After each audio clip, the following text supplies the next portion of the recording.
Alors aujourd'hui, on revient aux bases. Vraiment une recette que tout le monde doit savoir faire. Étudiant, cuisinier, même Philippe Etchebest vous le dira. C'est quelque chose que tout le monde doit savoir faire. Des œufs qui sont bons. Pas juste des œufs durs ou des œufs brouillés, sans rien du tout. Vraiment une recette pas chère qui prend même pas 10 minutes à faire, qui est vraiment très simple. Et je fais tout le temps ça quand je veux pas me casser la tête. Donc voilà, les œufs, comme je les appelle à la française, c'est parti, let's get. Alors, vous connaissez, hein, on ne fait pas de cuisine avec des glucides. Alors on met du beurre, c'est important qu'il y ait du goût, du gras. Moi je mets 25 grammes pour ensuite 6 œufs, mais bon, vous verrez, vous voyez comme vous voulez, vous en mettez comme vous voulez. Moi je vous donne une petite astuce, plus il y en a, plus il y en a, plus c'est bon. Donc voilà, c'est vous qui voyez. Alors on va casser de 6 œufs. C'est très simple de casser des œufs, beaucoup plus peur des œufs. Vous prenez un œuf, vous le cassez, vous mettez pas trop de et c'est bon. Alors, nos 6 œufs sont cassés.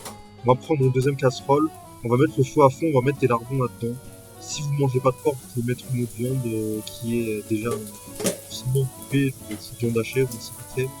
Prenez les chez le boucher. Les lardons supermarché, bon, c'est bof. Nos œufs, on mélange. On fait gaffe qu'on s'accroche pas au feu. On rajoute un peu de crème fraîche là-dedans. Ensuite, quand les lardons sont bien, pas bien cuits, à moitié cuits, on les a juste acquis, on les a juste un peu blanchis, on les rajoute dedans, et on racle bien pour bien prendre tout le gras qui a cuirassé dans la casserole. Les œufs, le feu à moitié, pas trop parce qu'on ne veut pas que ça accroche. Vous allez voir pourquoi c'est important. Voilà, les œufs, on veut pas que ça accroche, on veut toujours que ça garde une texture bien onctueuse, bien aérienne. Donc c'est important de garder le feu à mi-feu. Même pour moi, qui est une plaque qui est pas forcément très puissante. Voilà, vous voyez déjà que tout de suite ça commence à accrocher.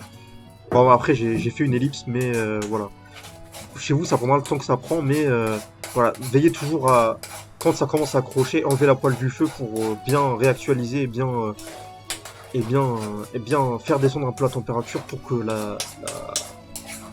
la texture très somptueuse et pas que ça commence à brûler, c'est important. Bon, si vous voyez Gordon Ramsay faire des œufs brouillés, il vous donnera la même astuce. Bon, je ne prétends pas être Gordon Ramsay, mais c'est toujours bien de s'inspirer des meilleurs pour faire des bons petits plats. Voilà, c'est déjà fini, hein, comme je vous l'ai dit. Bon, évidemment, chez vous, ça prendra un peu plus de temps que moi, parce que moi, j'ai un peu raccourci, histoire de vous la faire courte. Mais on a des œufs plutôt vraiment pas mal. Voilà, et on les appelle à la française parce que c'est un, c'est en France qu'on a eu l'idée de ce que je sais en tout cas, hein. C'est en France qu'on a eu l'idée de rajouter de la crème fraîche dans les œufs. Voilà, je vais pas vous retenir plus longtemps, hein. C'est vraiment les œufs ont l'air. Bon, moi je les ai déjà mangés, mais là j'ai encore envie d'en remanger tellement ça fait envie. Et oubliez pas, surtout c'est en mangeant bien qu'on vit bien et c'est en vit bien qu'on mange bien. Excusez-moi.